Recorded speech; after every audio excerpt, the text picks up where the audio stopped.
man, the original mind of God, ikasazikanwa nekereke, people will settle for less. I love Moses revelation ya mahali achinegotiate kubuda kwena wa Israeli mu Egypt. Farao akatombo kuti budai asisiyai mombe. Moses ndokubva aramba kabudiro kasina pfungwa ya Mwari. Pfungwa ya Mwari inoti kudii? Genesis 15, 13 and 14. Mwari aitaura naAbraham, vana vako vachava nhapwa muIjipita asi vachabuda, kwete kubuda chete, with great substance. I want to tell people this, and you must make your own choice. Mari yakawanda kubudirira pfuma azvipindise denga, nhamo haipindise denga. Unongoita sarudzo semunhu akura kuti chiri nani chii. Zvese hapana zvinopinza denga. Kushupika stereka hausi utsvene, and hauwani denga nokuti wakatambura. Kuona mari yakawanda futi hausi utsvene, but zviri two, you can make choice. Choice hapana Satana anombokunetsa ipapa usati watakwa nedhimoni. My choices are they are very dangerous in life. Alright, I'll give you this picture. Unazoona kuti Satani kuti atonzi ava Satani nakupindwa nemweyo wechina nokuti Satani aripo achiri kunzi angel yainzi Lucifer. Kusati kwatone madhimoni akapanduka akaburuka nawo fallen angels. Chakaita kuti anzi ndi Satani nakupindwa nedhimoni nokuti anga asiko akava nepfungwa iri against the mind of God. Kureva kuti chinhu chiri more dangerous is not the demon but your mind. Pfungwa yako ine pawo kudarika madhimoni. Saka uchiona dhimoni reufeyo rikakubata ari kuvhure zipi rinokumekesa choice kuti tsanuma akuruza zvinhu zvako ende. Iwewe ndiwe unobvisa zipi kana wabatwa nedhimoni reufeyo. Hakuna madhimoni anoita action. Madhimoni anoataka mind and you make your own action. Hakuna dhimoni rekuba rinoba. Unongoudzwa mabenefits acho kuti vanhu musina musina phone iPhone iyo. You make your own action by choice yawapiwa. So chinhu chiri more powerful in life mind. Saka ndo zvakagonekwa nevarungu. Kwete kuti varungu vari better kana vanhu vatema. Vane information yavakatenderedza panyika kuti munhu mutema ndoyo manga ndoyo pasi hadiwe naMwari. So zvatakakurira tichiudzwa isusu kuti varungu vari nani kudarika isusu. Kwete ndo zvakataura Mwari. Ndo information yakatenderera panyika taingoberekwa zviriko kuti nabhasa ndo mabhosi enyu imi muri mabhoyi vanhu vemangoma. Hazvisi muBible, haisi pfungwa yaMwari. Kuna akangoti varume tikatenderedza information iyi timu ikangozvitambira yakuwara. Chinhu chiri more powerful in life mind. Kwete madhimoni mind. Madhimoni anotora advantage yeinformation iri mauri. Why? Nekuda kwokuti chinonzi faith, it comes by hearing. Kuti faith i product yeinformation. Ukava neinformation ishoko raMwari, ukava nefaith, you can now defeat the devil. So the battle iripo is the battle of the mind. So the mind is zvainoita manje inokontrolwa neenvironment yaunoswera, vaunoswera nawo, zvaunoziva nemachoices aunozoita. Hakuna munhu akashuvira kuva nechinhu chisati chamboonekwa panyika.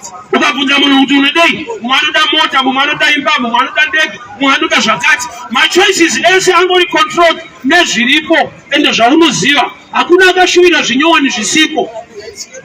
Ndo zvinoita mind iri controlled neenvironment. So nhamo yatiinayo nawo ndeyekuti vanhu pane akangovaroya nevhangeri chairo but rikavashayisa chaizvo. The person of Jesus, Jesu, achitifira pamuchinjikwa unotipa denga, but the information yakauya naJesus inounza denga muupenyu hwako.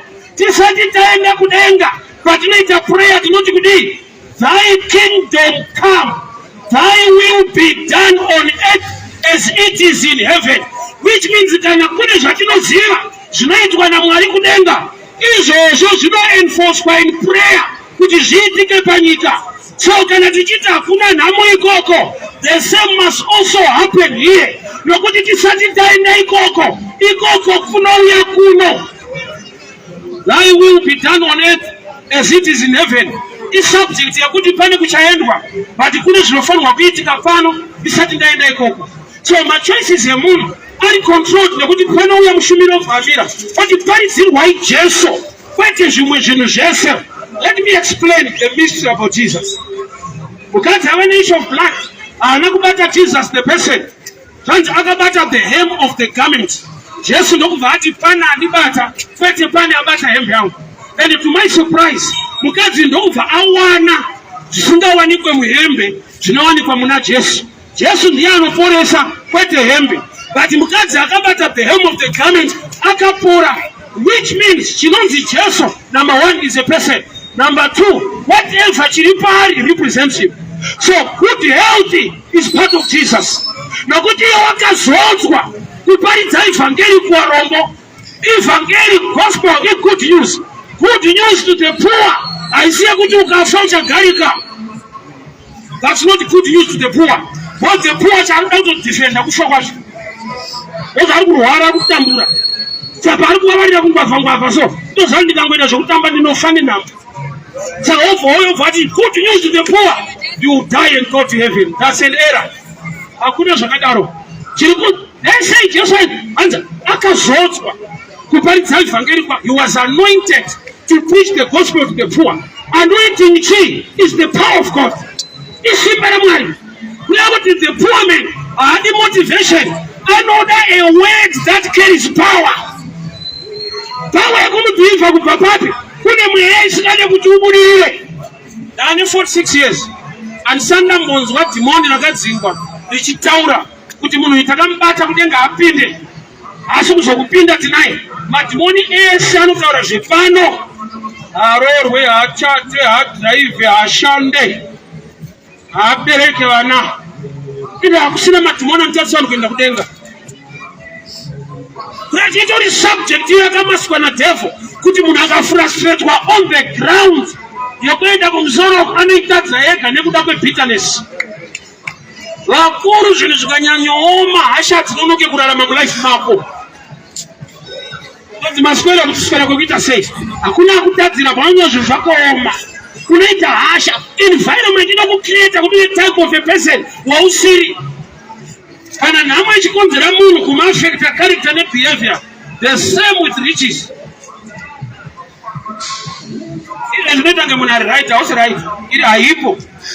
Ukaiwana uri type yekuti hautauri nemunhu wese wese. Yekuti unototi pesa uye kuoma kwazvo. Vakuru zvikanyatsotamba hautauri nemunhu. Why? Kuti environment yako inogadzira type yemunhu.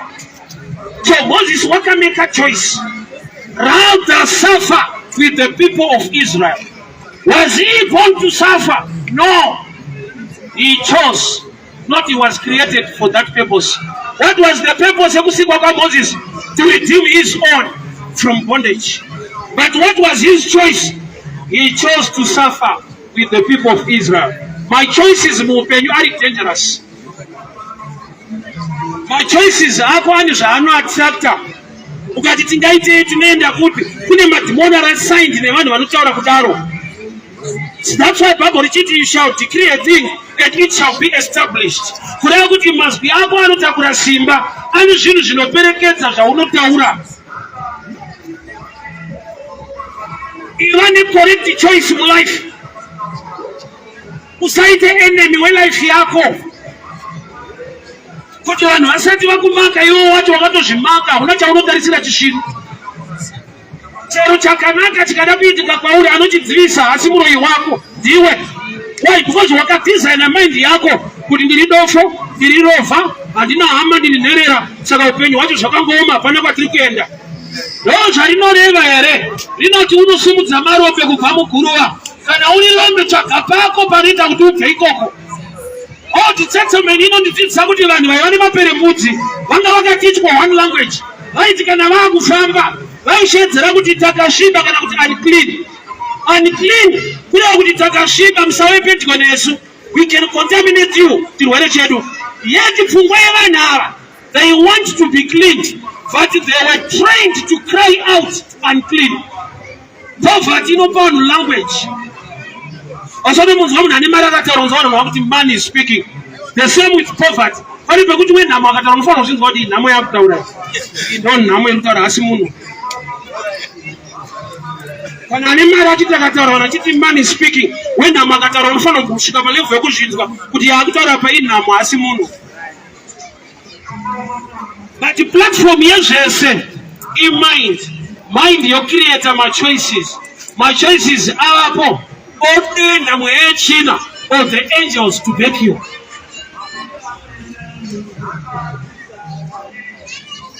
Machoices ane nyaya that machoices are controlled ne-environment. Environment is shadow picture information yaunoziva. Zvaunoziva beti ndo zvinhu zvaune right yekuita choice pazviri. Zvausingaziva hazviite kuti umeke choice. Moses haana kuberekwa kuti ajoine vamwe kutambura. Rangu rati he chose to suffer. He was not born to suffer. He chose to suffer with the people of Israel. Say I make a choice iyoyo. He was born in slavery. But dai aiziva kuti nyangu aberekwa muslavery, he is anointed to deliver his own people out of slavery. So kwawakaberekerwa isi nyaya, asi kuti chawakaberekerwa ndo nyaya. Moses dambudziko rake nderekuti zvakamukomberedza inhamo yega yega hama dziri kutabura kutadza kunzwa pfungwa yaMwari kuti sei Mwari manditendera kuberekwa munyika yakaoma kudai vanhu vachitambudzika. Akatsvaka research yake zvakanaka, achaona kuti he was anointed to deliver his own people, but he made a poor choice. Zvizhinji vanhu zvatinomeda machoice ndo dzatanga kuti Mwari tsigirai choice yangu. Satani akamboita research pana Job ndobva ati kuna Mwari ndoda kunonwisana naJob kusaka imi makabata makaisa ruzhowa rwenyu. Mwari ndobva ati aenda kutendera enda zvese zvakataurwa naSatani hanzi Job unokudai nekuda kwezvinhu zvamakamupa. Mwari ndobva ati ndazviisa muruoko rwako. Satani auya kuzoataka Job, akaenda kudanga remombe, mbudzi, makwai, mangamera, vana. Chinhu wani chakasiyiwa naSatani ndi madhamu. Mai Job hawana kusafa any attack kana. Satani angaita research kuti vana akapiwa naMwari, pfuma akapiwa naMwari, but mukadzi akachogeka. Saka Satani ati Mwari Job anokunamatai nokuti mune zvamakamupa kwete zvaakatsvaga. Why? Nokuti zvatakatsvaga tega hazvina protection yaMwari. That's why the last card that devil achida kuataka Job, my Job ndonga wakuataka Job. Waiti kudini? Deditukai Mwari mufe. Satani atadza kuataka Job, akanonegotiate namai Job kuti mimi ndini wandava kutotemba pano. Kudzai mudhara uyu ashaudhe Mwari afe. Ndakataura ndikati even usingaprofite hakuna mukadzi anoda kuita shirikadzi. But ukaona mukadzi akuti murume wangu ifa patone mufesi, hakuna anoda kuita shirikadzi. But my Job wakasvika pakuti deditukai Mwari mufe. Funga kwako good choice here nekuti afirwe nemurume. She was under the influence of the devil. That's why even Job Mwari pawakamudzorera pfuma yese, chinhu wani chaasina kuita chiri outstanding, haana kudivorca. Even type yemukadzi iyeyu aimuti tukai Mwari mufe, haana kumuramba. Why? Job was mature, akagona kuanalyza kuti paitaura adzimai message here havasiriwo. When you are mature, you can easily tell munhu ari under the influence of the demon. Tine vanhu vatinonetsana navo vasiriwo vari kutinetsa, but vane zvakavabata zvinoita kuti tinetsane. Iyo ikadiscoverwa mamarriage mazhinji anosurviva. Why? Nokuti pane pamwe panonzwa adzimai vaitaura mashoko aunofanirwa kunyatsoziva kuti haasi lero zuva ndakaroora, izvi zvava zvinhu zvauya izvi zvakuda kuti achirowa pasi. You can imagine vanhu vagara mumarriage for 40 years vakanetsana, wanzwa murume akudza mukadzi kuti haundizive. Munhu angatadze kuziva mumwe wake here pa40 years, anoziva. But ukanzwa kuti haundizive, pane zvatouya ende zvinorova. Kana kutouraya munhu izvo zvauya, zviri kuti haundizive haasiriye zvauya. Varume chinhu chinonzi mind chiri very powerful. Hatohombe mulife yemunhu imind. That's why Adam akatadzira Mwari akuenda, akanzi kwauri kuenda kuchamira minzwa. Jesu anova the last Adam paakauya kuzorivhesa zveminzwa, zanzi vakagadzira korona yeminzwa vakamisa mumusoro. In other words, ipicture yatiri kupiwa kuti zvakakonzerwa naAdamu hazvibviswe nemaoko, it takes the mind. to deal with it. Ibattle in knowledge, a mindset. Vazhinji takaudzwa Jesu akatifira, hatina kuudzwa Jesu angasati ambofa achiparidza achidzidzisa vanhu upenyu. Why? Because the person of Jesus inotipa heaven, but the information yaiteachwa naJesus inotipa good life on earth. Jesu anakuya kuzofa chete. Thank God for his death and resurrection, but we need also to thank God for his teachings and preachings. Dai akauya kuzofa ifana ungosvikira pacross aine saka rezvipikiri kungatouya kumana mukatambure ndiroveya pazvinhu zvinake.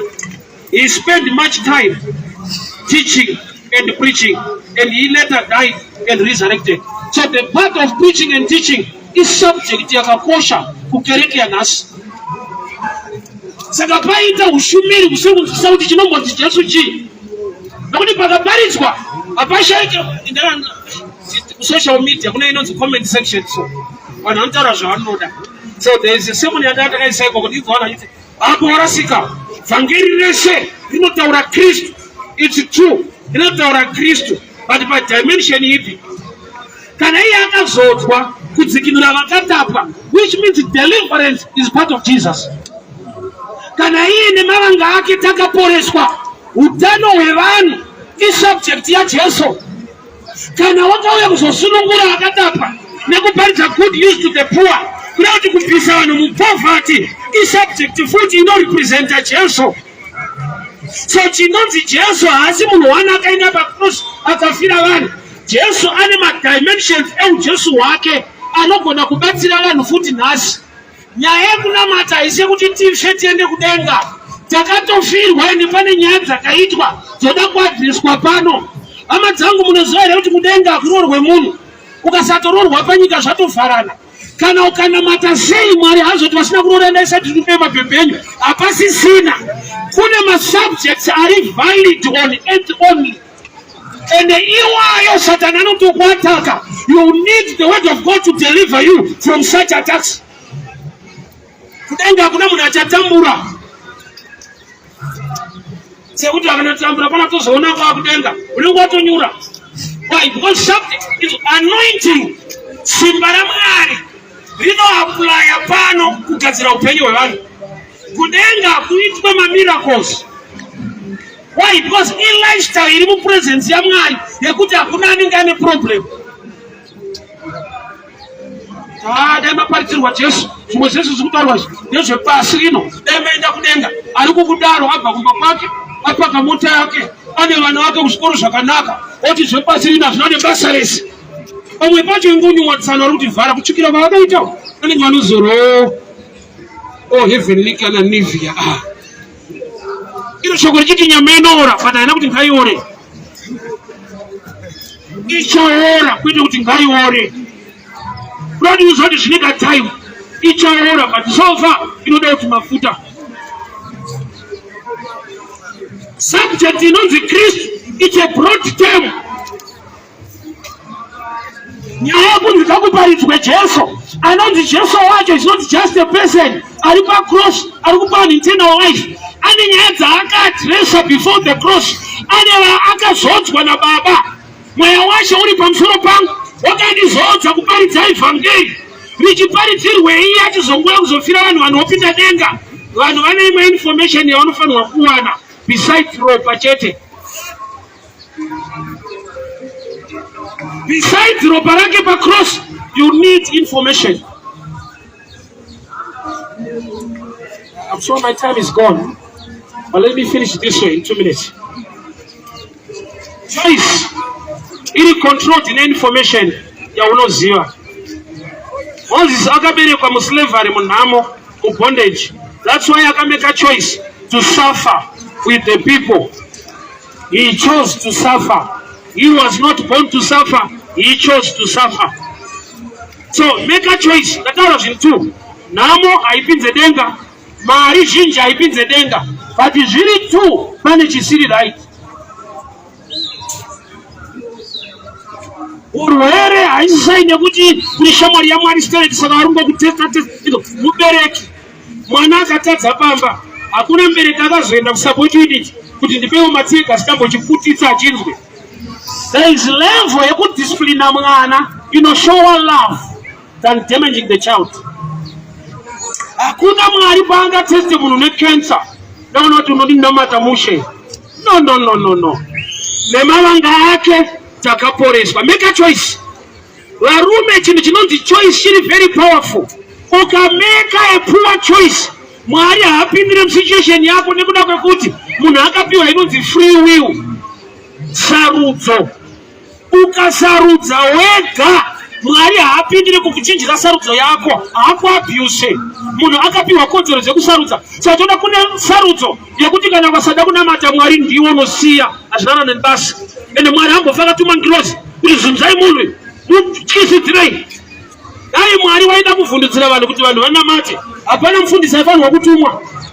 Kungonaisa moto 2 minutes yodzorera. Woti haufa basi hamuchiri kufunga sei.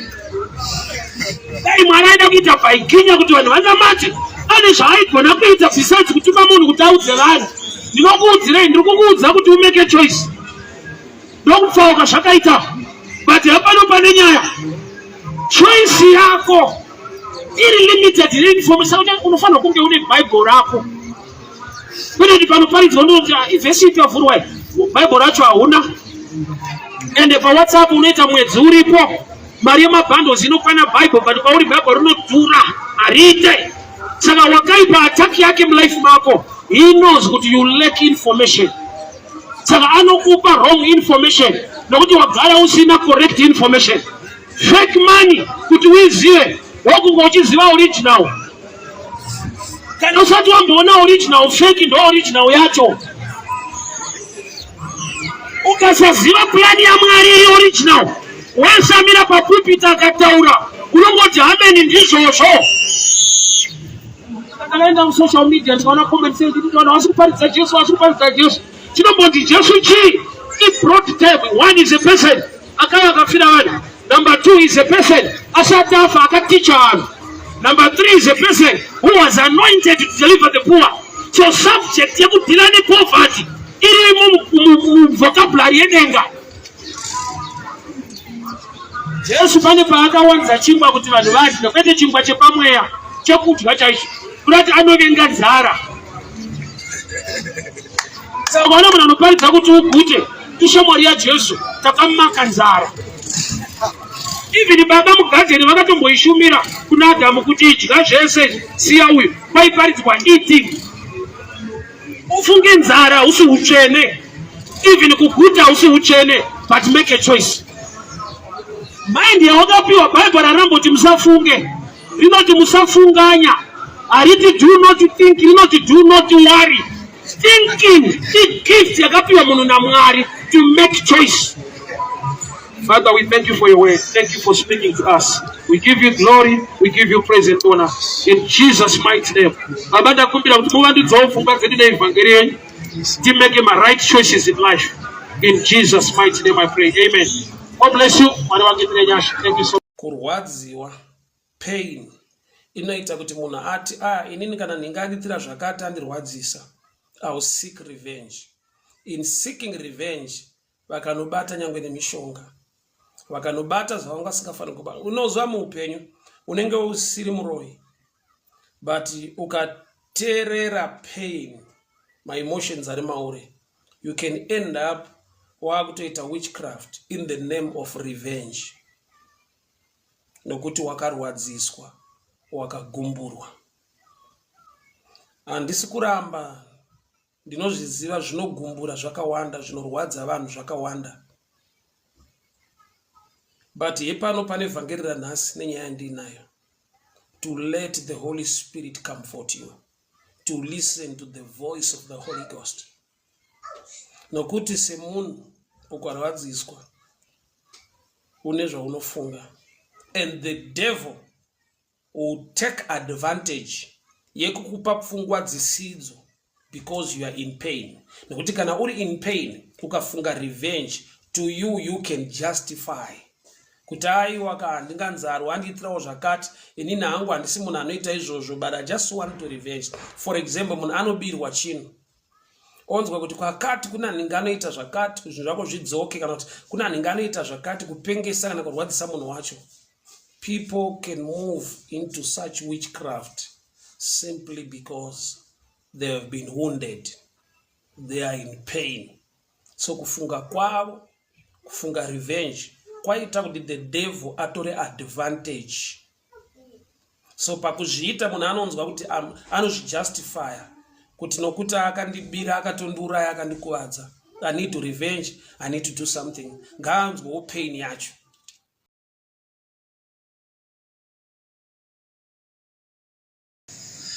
Challenge yatina sometimes de kuti vanhu chechi vanouya vanotoudzwa kuti zvakati hazviitwe zvakati ende vachizviita vachitoudzwa kuti hazviitwe tinoita kuti vazviite nyange vasikane kuzviita. There's a drive irimo munhu inoita kuti uite zvausingade. Ndofunga munhu wanokukurira kuti zvawatoita nhasi hauzvide but wotoita, ende muchechi watouya isaine kuti unotodawo Mwari. So there's a push, a drive in you inokupusha kuita zvausizvo. So choice is not enough kana usiri led by the Spirit of God. Vanhu vazhinji muupenyu vanokundikana zvinokuti vane machoices akaipa. Inyaya yekuti nyangwe vari machoices akanaka kune chinovakurira pamachoices iwayo, they end up vari wrong side. So sarudze kuita zvakanaka iri munhu wese, but kuti chiitike chakanaka uri under the position of the demons kana kuti uri driven by the devil, hazvikode zvakanaka. Daona searipo akatema zvevapfupi nekureba, asi rwendo runo Mwari we, rerekera inzeve yenyu kwandiri, ndoda nditaure nemi. Rerekera inzeve yenyu, ndoda ndiite kazevezeve. Kuti vanigera musoro haisi nyaya. Hama dzangu ukanegleta kunamata ukasauka negleta Mwari, zvinokutsimirira zvakawandisa. Jephthah hasi chifeve, so akangogadzisa mindset yake kuti ndiri mwana wechifeve kwete kuti ini ndiri chifeve. Saka pamberi paMwari I'm still okay. Because akafeva ndamai vangu kwete nini. Saka Mwari unogona kundiwanira nyasha nokuti ndakaberekwa musituation inorwadza but inini handisi marwadzo. Unofa uchiblema vanhu, unofa uchingobuda musodzi uchichema. Zvauri kuchema zviri beyond your control. Kwakuda kuti wapukuta musodzi woti Mwari ndiwanire nyasha. Show me the way, tell me what to do. Why? Because kana zvakatoitika. Hazviri vhesi. Kana ukatorepwa ndizvozvo. Kwakutodiwa dzimwe pfungwa dzekuendera mberi nelife. Dani kuti unosvika mukufa uchinongodzera kuti but dasina kundirepa so dai upenyu wangu waita musha, dasina kundirepa ndobva wakandikanganisa. Situation inorwadza but zviri beyond your control. Why? Because zvakatoitika. Kana ukanamatirwa kana ukabhabhatidzwa kana ukatsanya wakarepwa. It's beyond your control. Zakei achida kuona Jesu angari murume mupfupi, varefu varipo, kana dai akanamata akatsanya airamba ari mupfupi pakati pevarefu. Chii chaakaita? Akazvibvisa pakati pavo, akazvisiririsa mucompetition yacho, akamhanya mberi akanokwira mumuti. Ndakataura ndikati mutiwo unodyarwa naZakei, mutiwo wakagara uriko uchimirira munhu anoziva kuushandisa nekuda kwekuti iye mupfupi. Opportunities mulife ane chekuita nekupfupika kwako ariko. Problem uri kufaita vanhu mumasystems hausiri supposed to fight.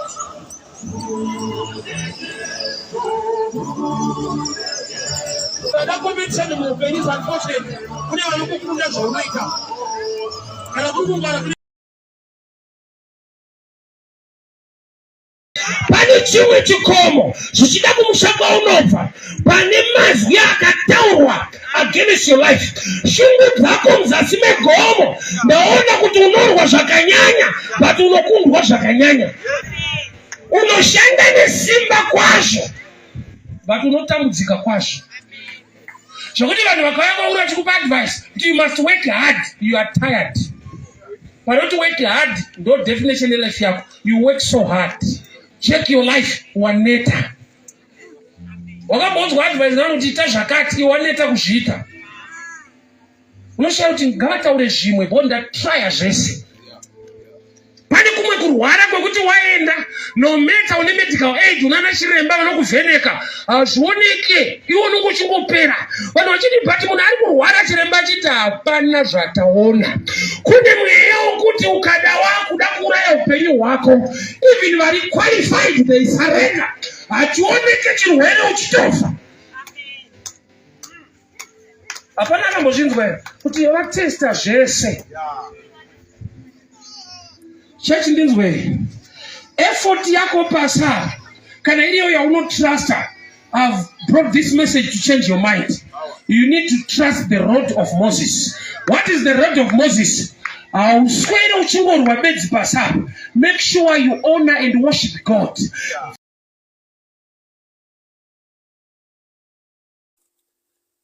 And tell his disciples and Peter, Mark 16 verse 7, inzwa this statement zvakanaka. Ungangodaro une pawakawa, ungangodaro pane pawakadona, bandaya uzotaura pfungwa yaMwari pamusoro peupenyu hwako. He still loves you. He wants to see. Pane zvakaitwa na Peter zvekudhinaya Kristu zvaigona kuti agone kujudgwa nevamwe aregere kuva part of the team, but his mercy and his grace, even the man who was seated in the grave, anga akagara muguva murume uyu ari kuti endai munoudza vadzidzi vake tisangane Galirea uye na Peter. May God remember you.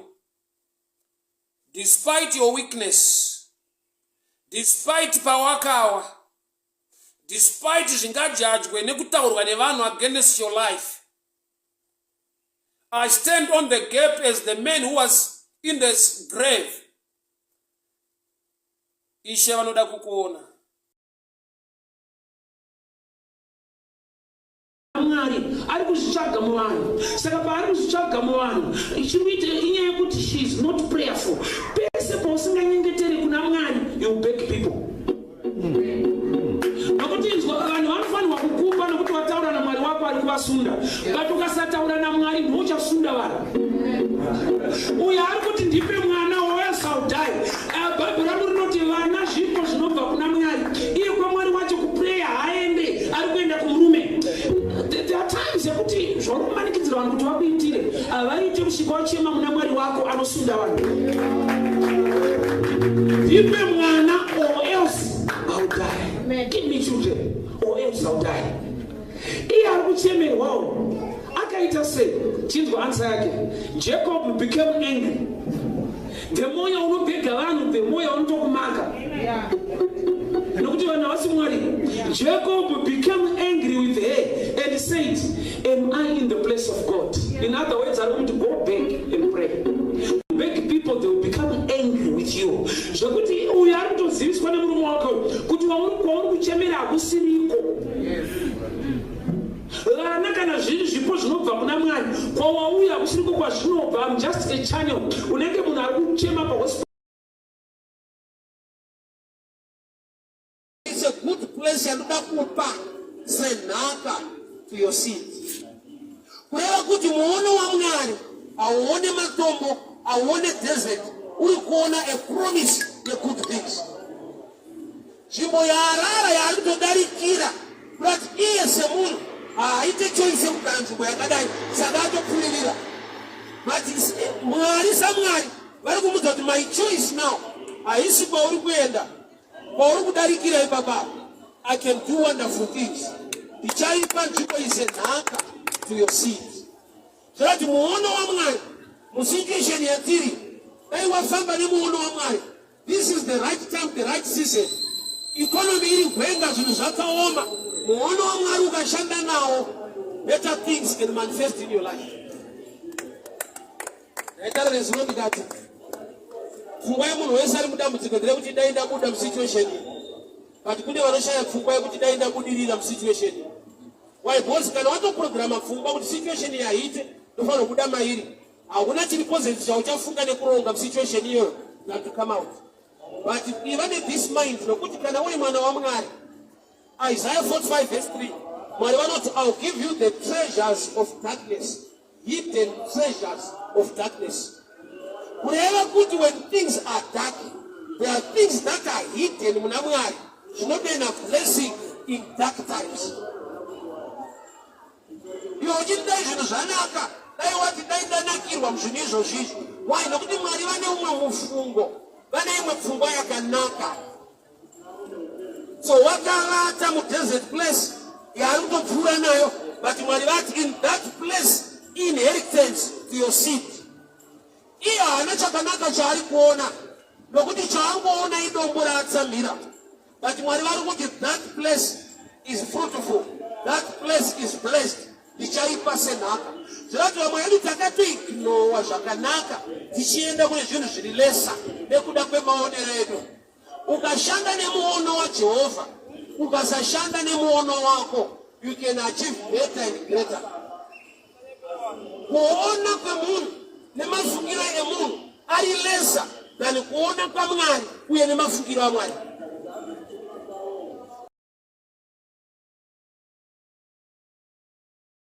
A month in September. This is September to remember. You remember this month. So don't get moved. Pakaita sekunge pane vanhu vari kukurejecta. Continue to believe and trust in the Lord. Moyo wako ngauve pakutenda uye nekunamata Mwari nekurumbidza Mwari nguva dzose. Why? The best way to fight your enemy is continue to worship and honor God and ignoring what they are saying. I'll show you this picture. Vanhu pavairumwa nenyoka murenje, Moses agadzira nyoka yendarira yebronze akaisa padanda. Vhangeri rakasvitsa kuvanhu rekuti focus yenyu ngairegere kurasiswa nenyoka dziri kufamba nedziri kuitika izvi. Rambai makatarisa panyoka iri padanda. Vanhu vakatarisa panyoka iri padanda vakararama. So don't lose focus. Why? Because izvozvo zvinoita kuti kana warwadziwa relationship yako naMwari unogona kuiwa kuidoubt, because the devil whisper pauri dai Mwari aichikuda, dai akakuchengetedza apa, dai Mwari aikuda aikuprotect apa, dai Mwari aikuda akuitira zvakati. But I've come to tell you this: there are challenges that are not meant to destroy you, but they are already orchestrated or designed by the Lord to have a push factor to the blessing that is about to happen in your life.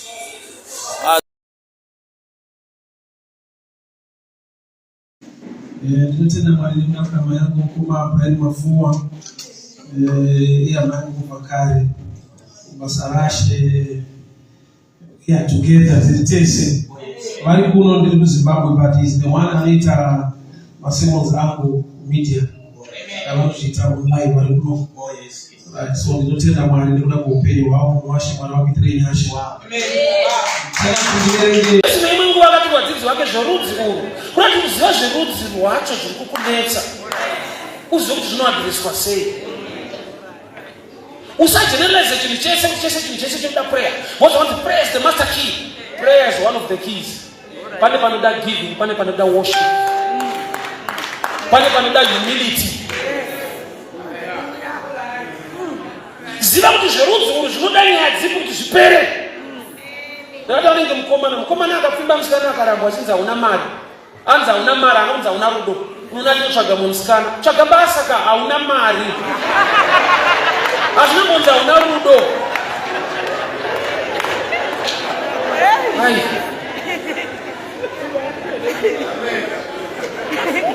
Situation yako chinamata Mwari vakuzivise vakuratidze kuti inoda kugadziswa nenyaya dzipi. Nekuti tine vanhu vatiri kubata musoro life isingachinje, kwete nekuti munhu waMwari haana simba kana nyasha, but nyaya yake yada kuti abatwe mukati memusoro, yakubatwa pamusoro.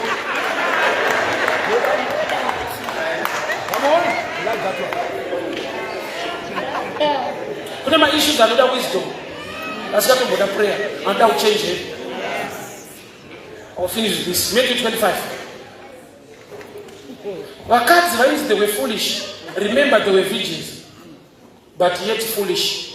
Kuva virgin picture purity, picture yekuzvibata, but vakapinda mugroup remafoolish. Why? Because vakapera mafuta marambo yavo vakakumbira. Ino Bible rinototi kumbira unopiwa, kune vakanyimwa vakanzi foolish. Learn to balance the scripture. Say what is foolish vakumbira.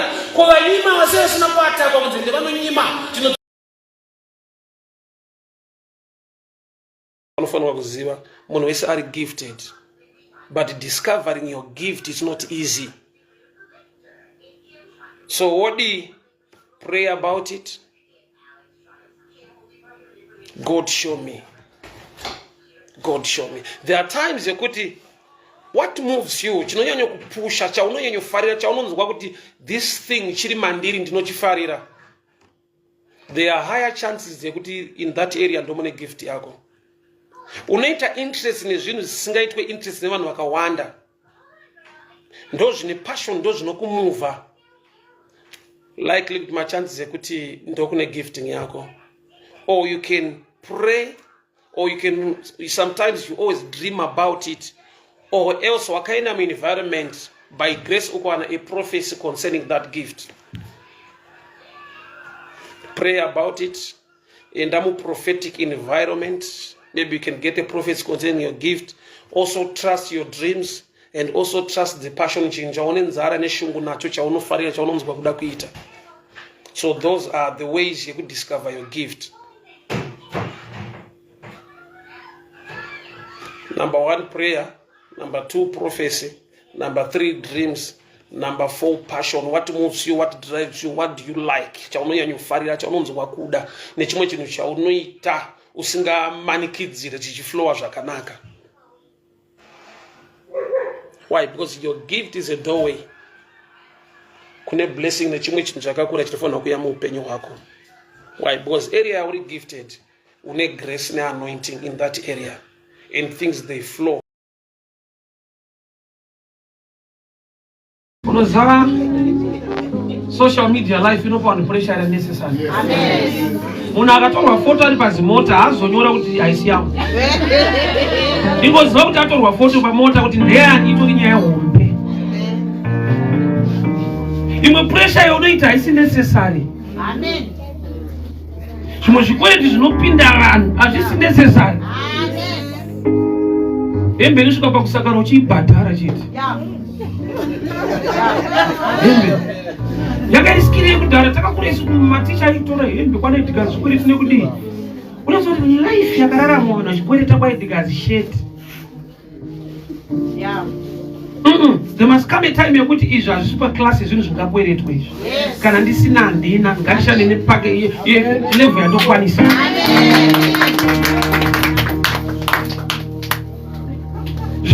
Zvisiri necessary. Mwari ngaatipe anointing zozo. Nekuti mind yedu must be renewed by the word.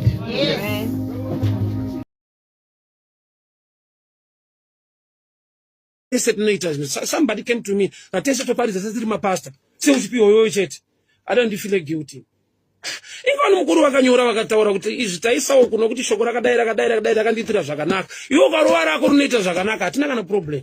Unorangarirwawo. But I don't feel guilty. Saka ndofunga ndine problem. Kuma tese tukuita zvinhu zvese dai mukuru wakati success ukasaingwarira unofeel guilty vana havasigaiti. Why? Because vanga vasingachitarisire chengetike kwauri. So vane a strategy yekuti ungofila kuti ndofunga hazvisirizo, ndofunga handisiri. Anomuzaona chiti usatambire, usatore. Inini manje. Inini type yangu. Ndotoda imwe. Usatore. Handisi type yacho. Because kwandakabva opportunity a lifetime. Onzusa ari kuti nditi usatore. Da nditi usatore itora iyi. I understand. Zvakane kuti kwamuti munhu mira kunwa doro. Mudze chimwe chekunwa, because kunwa ndokuda. Kunwa kuriko. Saka ukanditi siya chakati ongogara, handikwanisi. Why? Because I don't feel guilty in success. Kuti hayiwa hazvisirizo gara wakadaro. Tokuda wakadaro. Uri boss tiri kwakadaro. Ina handisi boka pandiri papa. But munhu nakuti handichitori boso. Hazvisi bo. Why? Because ndine zvandiri kutadza kuachiva nekuita mulife. Ndiri pa level iyi. Kana ndaenda pa level iyi, madandi feel guilty. Daiwa zvisirizo baba ndai kusapota hystereka kana mai mira neni hystereka sei nasi kuzviona bo ndaingoramba ndiri kuwe kuyeka uchimira nini? Boss kana waimira nini pane phone kuti apa ndaka improve boss wakamira nini? Them wise.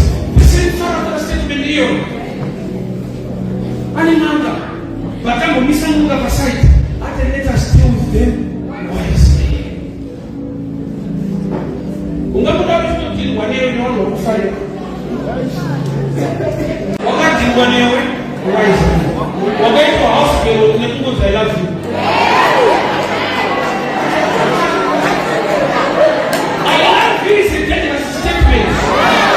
Even those who want to abuse you, they speak the same language.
Badara vana vana kutsenwa kutaura chokwadi nokuti chokwadi chinovengesa.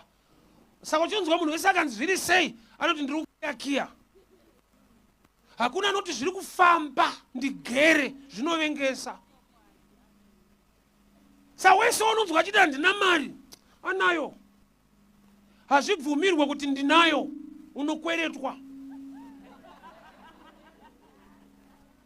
Saka chona pekutopa matestimony panotoda kungwarira pamatestimony. Aizve kungasi mafundisi takagara hedu otaura breakthrough yako ye1,000,000 nenda tokutithe handifari stereki ndakuda kuweka percentage ichasara saka unopedzisira ungotasi zvakaoma munhu washi mina mato inenge iri kumbotraya but zvinenge zvichiri zvakatiomei iye munhu ari mumita kutya kuti ndikavhuma kuti ndakabata 1,000,000 saves ichipera toona kuti percentage imari. Saka kuprotecta mari yako hautenderi kutaura chokwadi.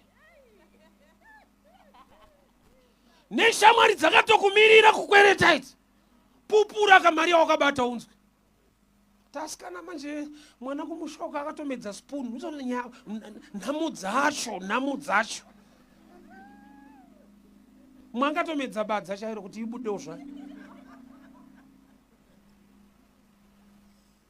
Kune exchange inoitwa nemweya yetsvina. Zvawaifanira kunge uinazvo hauna, but hauna kuzosiyiwa wakadaro une something.